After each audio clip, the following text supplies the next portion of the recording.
bit of time we save when we know who's been where at what time, it makes their job so much easier. I also do want to foreshadow that given how contagious this strain of the virus is, we do anticipate that in the next few days, case numbers are likely to increase even beyond what we've seen today, because we are seeing that people in isolation, unfortunately, will have already transmitted it to all of their household contacts. So we do want to anticipate that case numbers will increase. But the measure of our success won't be so much the people in isolation who get the disease, but the measure of our success will be to limit the number of people who've been out and about in the community who get the disease. And that's why we are in the situation we are. We need to prevent people who may be infectious from circulating the disease in the community. And that's why it's really, really important for all of us to respect the stay-at-home or lockdown provisions so all of us can stay safe. I also wanted to thank many in our regional communities who for the first time will have had restrictions imposed on them in a way they haven't had them imposed before. And I just want to thank all of our regional communities in particular as well for taking the health advice and limiting their activities so that we can keep everybody safe across the state. I'll now ask Dr. Chant to give an update on the 30 cases of community transmission as well as venues of concern, and then Deputy Commissioner Warboys will make some comments around compliance and what police are doing to make sure everybody obeys the rules. Unfortunately, we know that it only takes a few people not to do the right thing for the virus to continue to spread in ways in which we cannot have it do.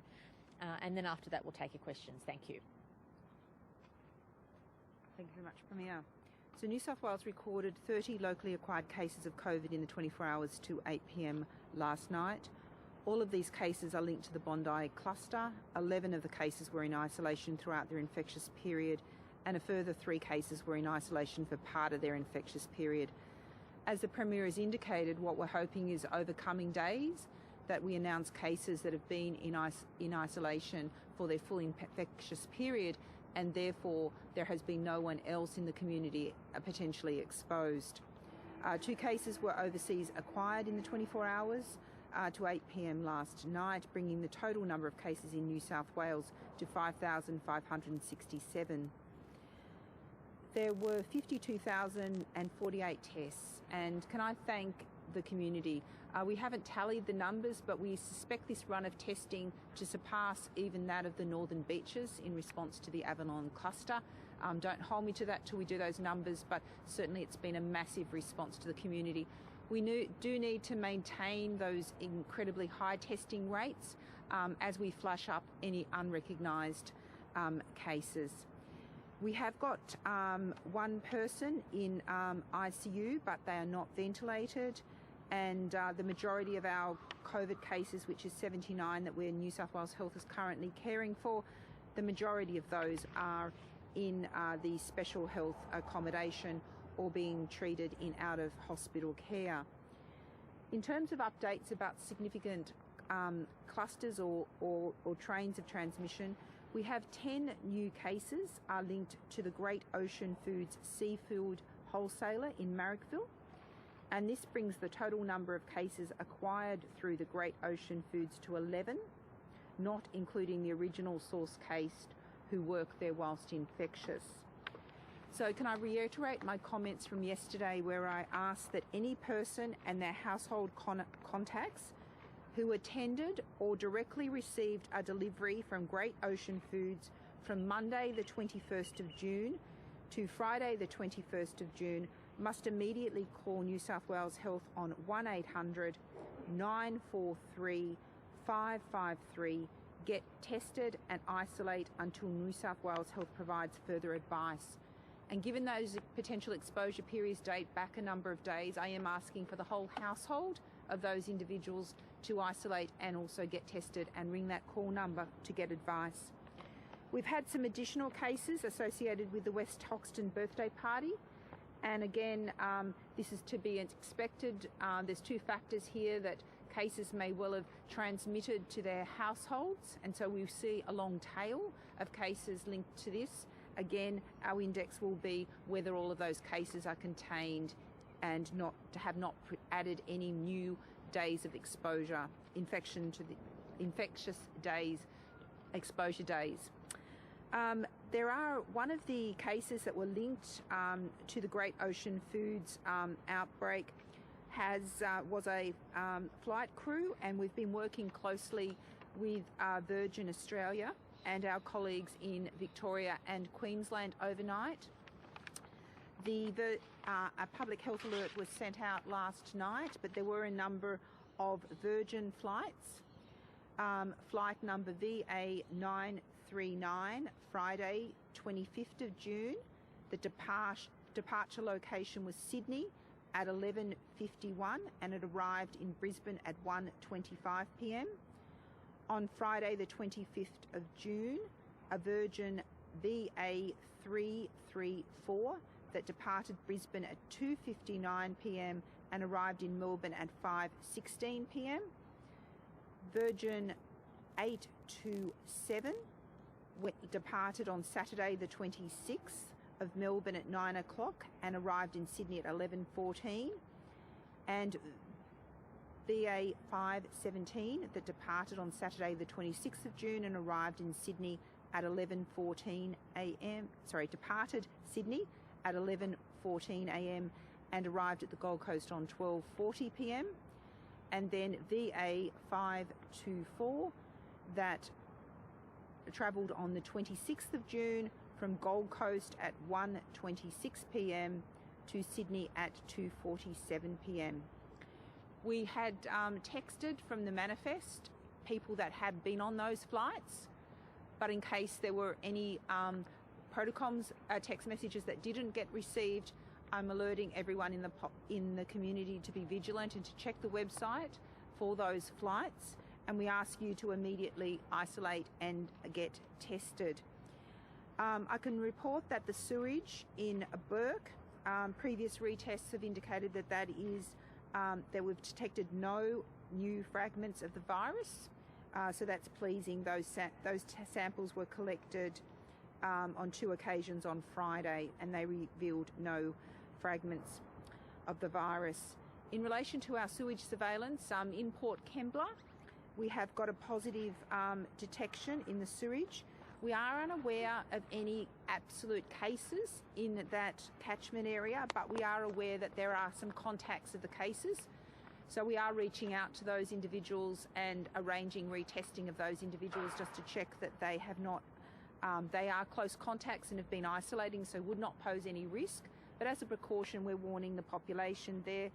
The Port Kembla sewage network, which serves about 49,000 people living in the suburbs, including Windang, Lake Heights, Cringilla, Warrawong, Coonawarra, Brownsville, Dapto, Berkeley, Canohooka, Horsley, Avalon, Cleveland, Unanderra, Kembla Grange, Primby and Port Kembla.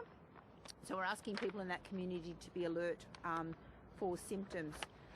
In relation to other cases, I can indicate that we did have a case that attended the vaccine centre at Westmead Hospital. The day that they attended was the 22nd. At that time, they were unaware that they were positive, and they subsequently turned out to be a close contact, and they were tested a few days later. As a precaution, we're very conservative. We have called the people that attended that vaccine centre in a period before and after the case, and also looked at healthcare staff that may have been close contacts. Can I just assure people that all the staff were wearing masks, and the clinics got deep cleaned. There's social distancing at the clinic, and it's also got external entrances, so the case did not walk through any other parts of the Westmead facility. So I continue to encourage people to come forth with vaccination. It is critical that we continue to get vaccinated. The other case I want to alert you to is a case that is related to the case that was notified in Northern Territory. So you might recall that there was discussed a positive case related to the granite gold mine in the Tanami Desert in Northern Territory. That person, so this case is, can I just be clear, is not linked to our cluster. This is a new exposure that has related to linked back to Queensland. So this person is believed to have been exposed in Queensland. That person then travelled to the mine. That case was announced yesterday. The close contacts, we are following up the close contacts, and we were advised of people that were potentially in New South Wales. A said close contact underwent testing and was positive, so that person is in the Hunter, New England local government area. I can assure the community of the Hunter, New England local government area that this case was not infectious in the community, did not present any risk to the community of New South Wales. The case is currently isolating in Hunter, New England and poses no risk to the community. However, we are asking anyone, whilst we are following up through multiple ways, we are just also putting a call out that anyone who worked at the mine in the Northern Territory between the 18th and the 26th of June and returned to New South Wales should immediately isolate and call their local public health unit on 1300 066 055 to arrange urgent testing. But please immediately isolate. And obviously, if you've got any symptoms, we also ask that your household isolate until you've got a negative test. So I might leave it there, but thank you. Good morning, Premier, Dr. Chant, Minister. It's pleasing to report that right across New South Wales, the vast majority of people have complied with the public health orders, but unfortunately overnight there were still 15 penalty infringement notices issued for a range of incidents that occurred. Some of those, the variety is quite extensive when you look at Woolworths at Kellyville. A number of people converging on that place, trying to use the QR code and move around that store. The management there at Woolworths were very diligent in terms of moving more staff to the front to try and control that. Police were called and it was a pleasing result, and I think people need to really take heed that the department stores and indeed the supermarkets are trying their very best, and they need people to abide by the 1.5. They need people to put their masks on, and they need people to be patient. And of course, when we look at some of this panic buying, again, we just all shake our heads. It's simply not required. People should not do that. It is only going to cause angst in the community, and we would really ask that people just be sensible in that regard from here on in. What else we found over the last 24 hours was a family travelled from the eastern suburbs to a sporting event up in the Hunter Valley. It was against the public health order. No matter how people think that they have to attend some of these events with their children or need to go on holidays, the public health orders are quite clear. This family were issued infringement notices, and that will happen to any family that's travelled outside the metropolitan area and against the public health orders. Traffic and Highway Patrol Police, our police districts and police area commands are abundantly aware of where people gather at these times of year leading up to school holidays, and they'll be using the mobile technology to run checks on people, their vehicles, and see where inquiries need to be made in those caravan parks and those places where people congregate at this time of year. What is also noticeable over the last 24 hours is people in those communities are quite willing to dob in those people that have turned up when they shouldn't have. So that Crime Stoppers number 1-800-333-000 has already been used to alert police to make inquiries in relation to people who shouldn't be in their communities. The other point that I would like to also put across is that we need to show, again, some decency and respect for those people that are trying to help police and others make sure that people comply with public health orders. Whether that's people on train stations employed by Transport, at bus terminals, whether it's those people I referred to at Woolworths that are trying to do the right thing, we really need to respect that everyone is in this together. It's a shared responsibility, and we just need to remain decent and right to those people that are trying to protect in New South Wales at this difficult time.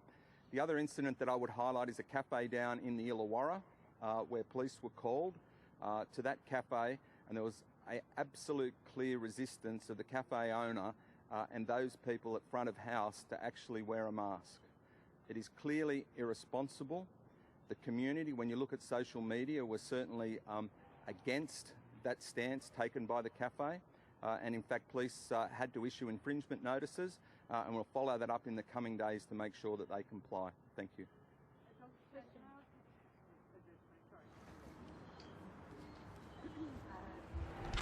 How many people were on the flights that the Virgin crew was told, and was that Virgin crew vaccinated?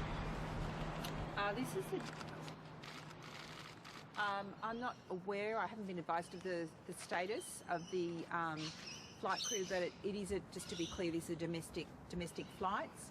I can follow up with the general numbers. Obviously, given the restrictions various states have had in place, they may not have been full flights, but we can give you that information. We did text them, so we've worked closely with the Commonwealth, the two jurisdictions, and Virgin, who were able to provide the manifests, and they were texted last night. So also please, at this time, I do ask people that continue to check your phones. That's the quickest way we can get to you. So please do that. We will be ringing and contacting everyone and working with our interstate colleagues. The two cases that are under investigation, is that still the 9-year-old student? What's the second case that's under investigation, if that's the case? And have they been genomically linked to the Bondi cluster, or do they have a different strain? Look, we believe that individual was in an area where there were cases, and what we haven't found is the exact contact point or the exact linkage. But geographically, they were in an area, but the way the epidemiologists work is until they've established that direct transmission chain. But pleasingly, all the remainder of the cases are linked. And do you have epi links for all these cases, like epidemiological links for all the new cases today, or is it just genomic links? The epidemiological links to all of the 8 p.m. cases, and that's a very pleasing sign. But what it means is, as I indicated in yesterday, one of the issues is because of a late recognition of a chain of transmission, by the time we've got to that chain of transmission has unfurled, and we're then unpacking all of those cases, finding them, and then finding that they're household contacts by the time we've got to them.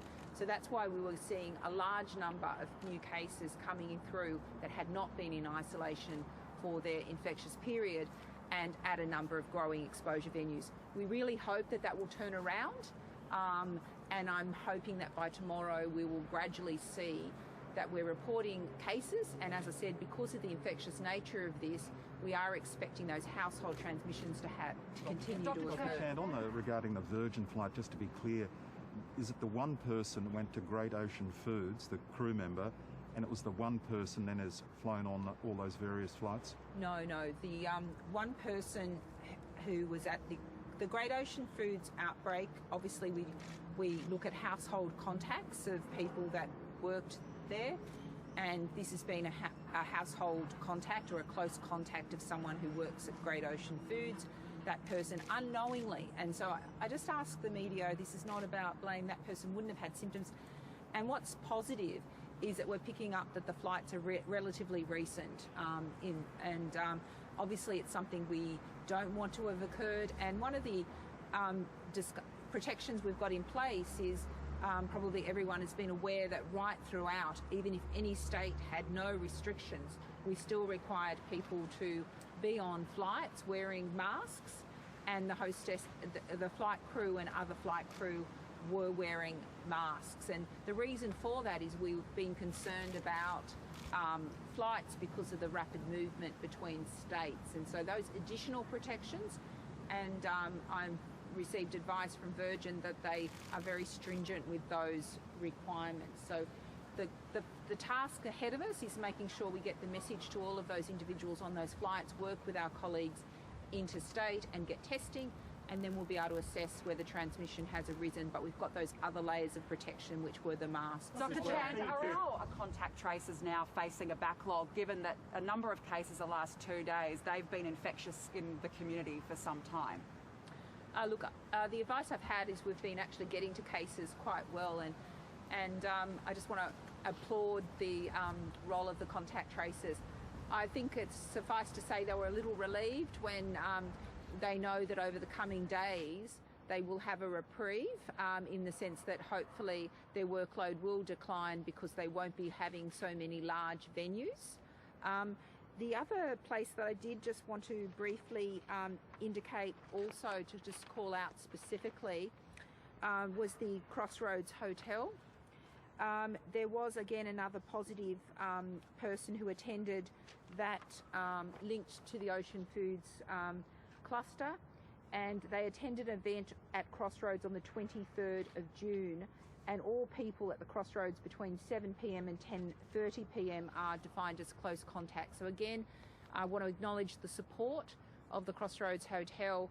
QR codes are a great asset because we can really quite rapidly contact people. It may take a little time for us to then go back, but people have then been told to go into isolation and get tested, and that's a very effective mechanism, and hence our messaging to continue to do the QR codes. The 9-year-old child, has the 9-year-old child been tested a second time, and the parents as well? So the 9-year-old child is a case, definitely a case. The family, the contacts of the have not yielded. So we've tested students at the school, we've tested teachers, we've tested the family, and so there's no source for the 9-year-old. As you know, the school is in close proximity to Bondi Junction, and we just haven't found a link. Now, there is probably a missing link out there, but what we're hoping is that the high rates of testing around them will have detected any undetected chains of transmission. Is New South Wales Health in contact with that family? We're hearing that the child has to be 23 hours in isolation, can only have contact with their primary carer for 45 minutes in full PPE. Look, I'm not going to comment on the specifics of cases. If there is a positive case, the medical and clinical team provide advice about how we can prevent infection to others, and these are discussions that are best kept at that clinical level. Dr. Chant, just in terms of the limousine driver initially, have we figured out how he's caught the virus yet? No, and I've got to say we may never do so. I think I've explained before that we test international flight crew when they come in, and as you know, that by the time they leave, which is usually a very short turnaround time, so they usually just are meeting the aviation authority requirements for rest, and then they depart. But we know that someone can be tested negative in the morning, and that evening they can test positive. So we have reached out to the flight crew's organisations, places like FedEx and others, and asked them whether any of their flight crew had tested positive. We haven't, to my knowledge, received any advice back that any have. But again, one has to also understand that in Australia we're very privileged to be in a setting of no community transmission, where we have actually incredible access to testing, whereas that situation does not exist everywhere. And so our case ascertainment in Australia, where we find cases, is going to be extremely high, but in other countries you're not going to. And Dr. Chant, just back to Dr. Chant. Every member of the flight crew that got in this guy's car, every member of those flight crews were tested during the relevant period? Every flight crew person that comes in gets a test at the airport before departing. And that happened in every case with every passenger that got in this guy's car? I'm not been aware that anyone had not been tested. As I said, it's the issue that a test at one point in time, and the flight crew leave at all hours of the day and night, and usually in very tight turnarounds. If we have a process that if anyone tests positive, we work through and then identify close contacts and take the public health action. I've got to say, because of the tight turnarounds, often they've already departed before we've got those results back. About what you were saying on contact tracers, were you saying that our contact tracers were overwhelmed before the lockdown was announced yesterday? No, I'm not saying they're overwhelmed. They weren't overwhelmed, but I think I was reflecting that knowing that you are working very, very hard, and that the next few days, and it won't be today and tomorrow or the next day, but hopefully later in the week, that you'll have a lower workload because we won't be generating infectious people in the community and large exposures. And this is where we leave our viewers on ABC TV. You can, of course, continue watching the press conference on the ABC's news channel. Overwhelmed. They've been working incredibly hard. And as you know, we work through multiple sources to get in contact with people. We use the text messaging, and I've got to say that's incredibly effective because people often wake up, we send those out at 11:50 and people wake up to those messages in their phone in the morning. And then we obviously follow it up with phone calls, and we also use the media and have that call-in system, which has been added to our mechanism. And again, the community often, as soon as we do this at 11 o'clock, ring up and it self-identify. So again, it really is a partnership with the community, and I'm really grateful for the work of the close contact tracing team and also the community in responding and keeping across and abreast the new venues. Have you any more detail on the vaccine rollout, Premier? Has that just been in the last 24 hours? So we have to 8 p.m. last night, there's one case in ICU. Obviously that changes, and so we give out the data for that point in time. I believe that case is not ventilated. That's a positive, but obviously, COVID is a serious condition, and we have had a number of cases which are elderly, but it can also be a very severe illness for anyone. So that's why we are taking this very seriously and ask everyone to follow the public health advice. Can we ask you, there's about 5 million people in Greater Sydney now in lockdown. Did you delay the decision to call a lockdown because you wanted to keep your reputation as being the Premier who keeps open and looks after the economy? Can I say very, very confidently and strongly that any success New South Wales has had to date is because our government has to the letter followed the health advice. And as you saw yesterday, the health advice changed very quickly. And I made sure that as soon as Dr. Chant and the experts indicated concern, that we got together our crisis cabinet and adopted in full the health advice. And that's something we've always done. We base our advice on the evidence, on the science presented to us from the health experts. And you don't have to take my word for it. You can actually ask the health experts themselves, because every time they've provided advice to the government, we have adopted it because we have full confidence in them, and they have confidence that we will do the right thing by our citizens. I'm not someone who will be afraid to take any decision we need to keep our residents safe, but also to make sure we provide as much information as possible. And to Dr. Chant's point, can I just thank all of our contact tracers? They've done an unbelievable job. They've actually been able to stay a step ahead of the race, a step ahead of the virus. But the challenge that was posed to us yesterday, which Dr. Chant presented, is when you have an ongoing list of large venues with a large number of potential close contacts, that exacerbates the job they have to do. But now that everybody is prevented from moving around, prevented from going to those venues, it just means their job is easier in getting on top of this and allowing us, hopefully after 2 weeks, to be able to resume some level of normal activity. It's critical, Premier, of other states who shut down, and you made a point of saying that. Do you regret that now? No, I don't regret a single decision we've taken, because all of it's been based on the health advice.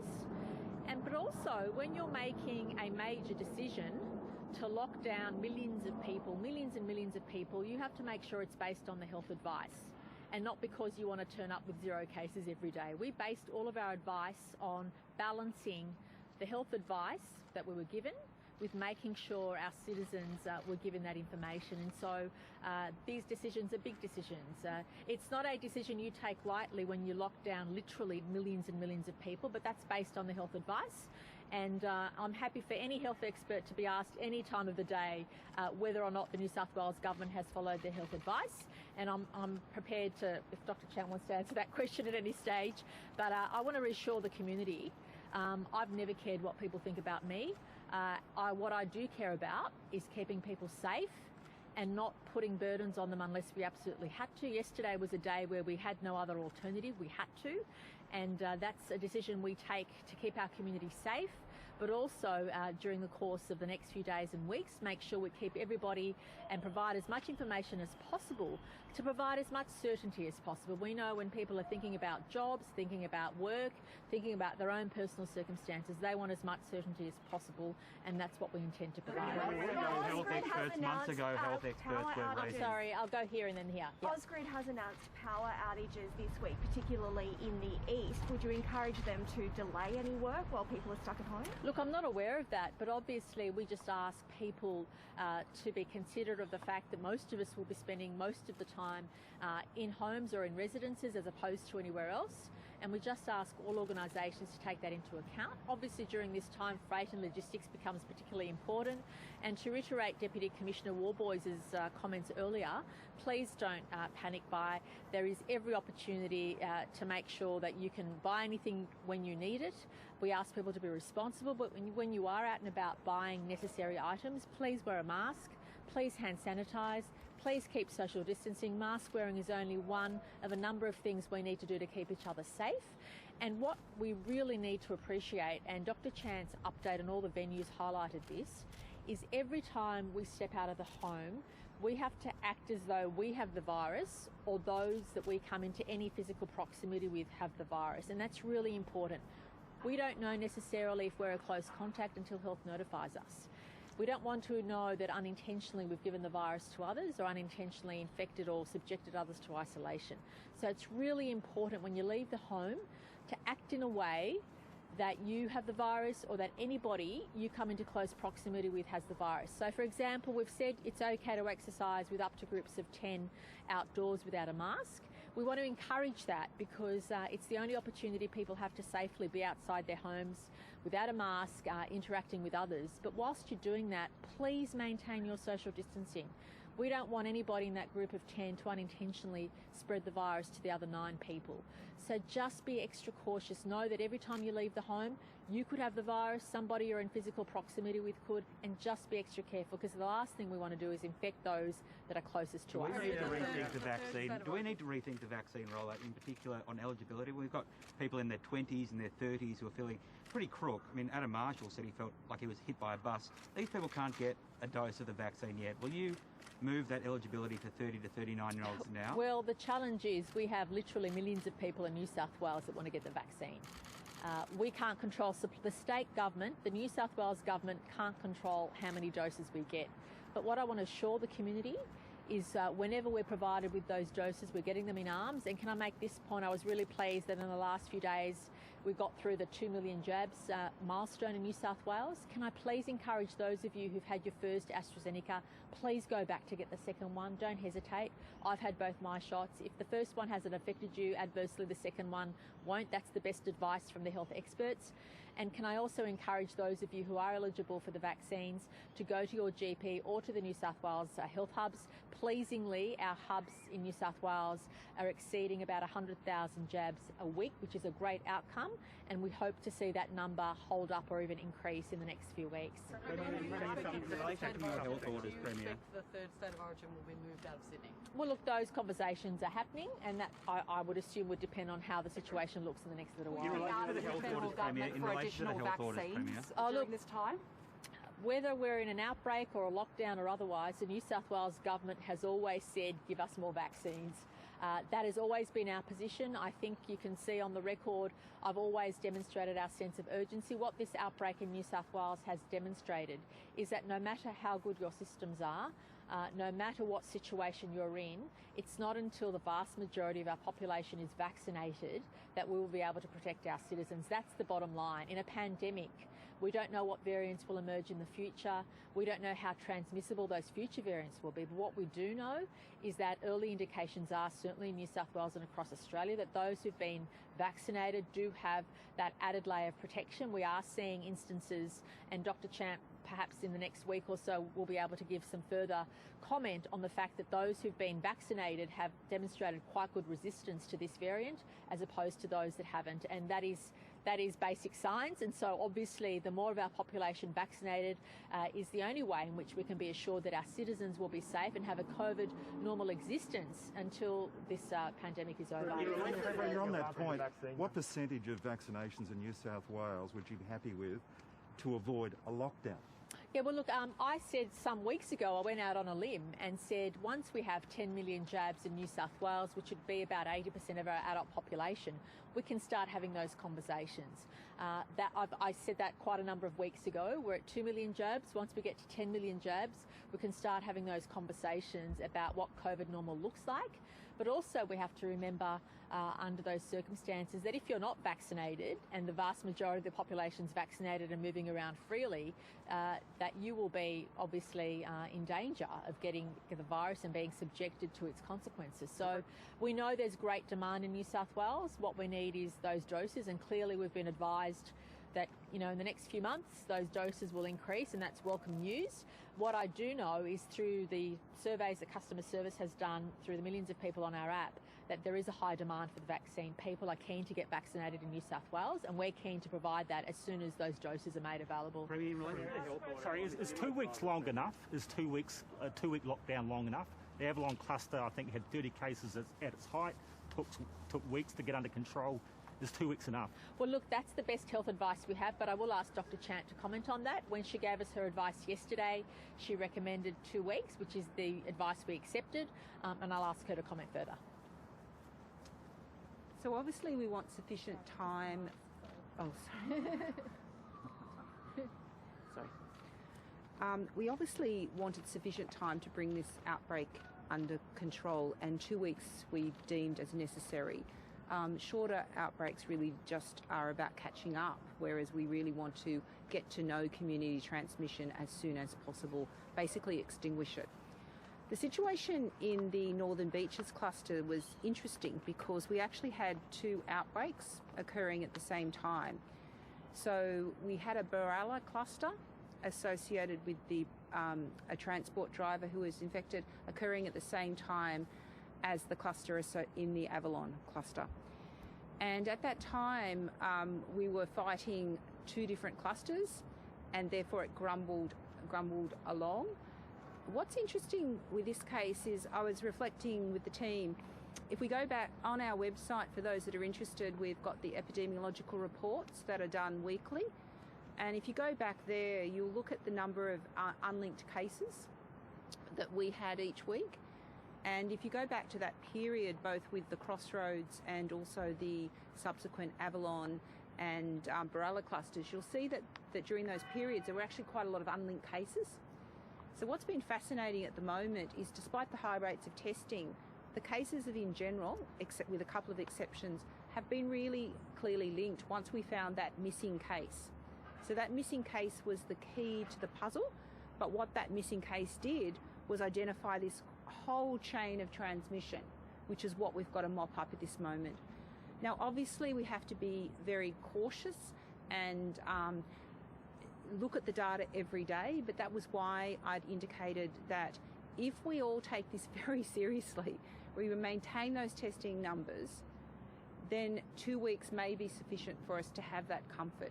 But what I'd be liking to do is in that final week, basically for a very significant period of time, having all of our cases being totally in isolation and only occurring in close contacts of those people that are in already isolation, and having those close contacts in isolation. Minister Hazzard, can I ask you a question you haven't answered? You go, sorry. Just the ICU case, can you give the age and had that person been vaccinated? Yes, we can. We don't usually give out personal health information, which vaccination status is. We do report in our report.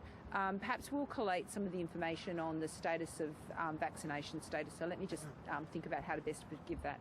Minister Hazzard, on Friday, whistleblowers involved in transporting returned travellers into hotel quarantine raised concerns about the protocols followed by private drivers transporting aircrew from the airport to their hotel quarantine. Since then, on Friday night, you changed the rules to make it tougher for private drivers to wear masks, be vaccinated, etc. But we now know that police don't have enough evidence to charge this limousine driver or his company under the health orders because they don't know if he breached those health orders.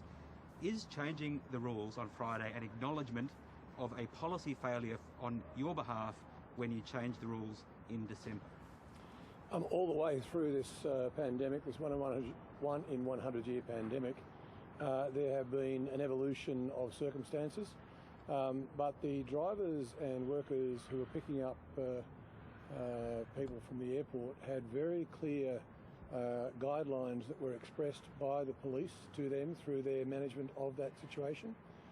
It's disappointing that apparently a small number didn't comply. There've actually been a vaccine hub and swabbing available at the airport for many, many months.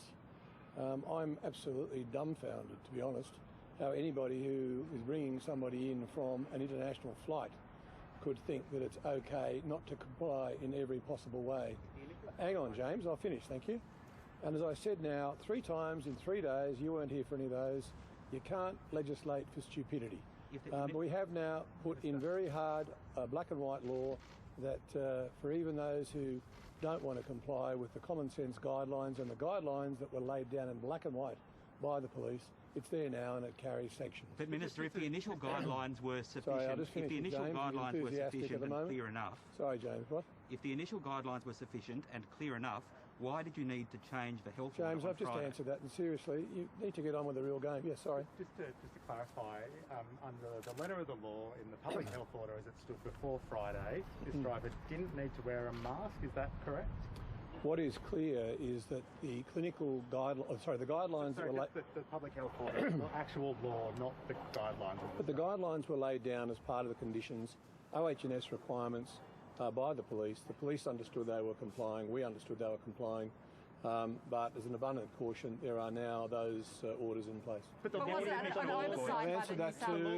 oversight by the New South Wales government, though, that it wasn't in the public health order initially? Was that an oversight by the New South Wales government? No. Look, as the Premier and I and Dr. Chant have said, for the last 16 months, there is an evolution of circumstances. I mean, you guys can all be incident experts, but you're journalists, you're not epidemiologists. We take our advice from the health authorities, and the advice that we were following was exactly what we were required to do. And of course, the issue then is that, unfortunately, as I said, you can't regulate for stupidity. Are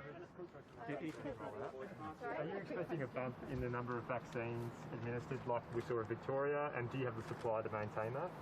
Oh, sorry, this is the last question. In relation to vaccines, certainly when I asked this morning, we haven't seen anyone diminish demand. In fact, in our New South Wales hubs, we did it the most we've ever done, over 100,000 jabs. I expect that to continue.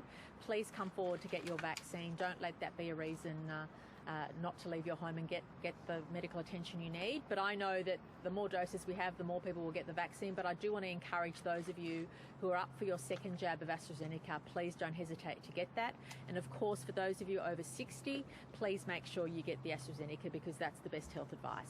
Thank you. You can see, Premier, sorry, that was the last question. Sorry, that was the last question. Do you have the supply, though, to meet that projected demand? If it's increasing, do you have the supply to meet that projected as demand? I've said on many occasions, the more doses we have, the more jabs we'll be able to get into arms. And the GPs themselves want to do more.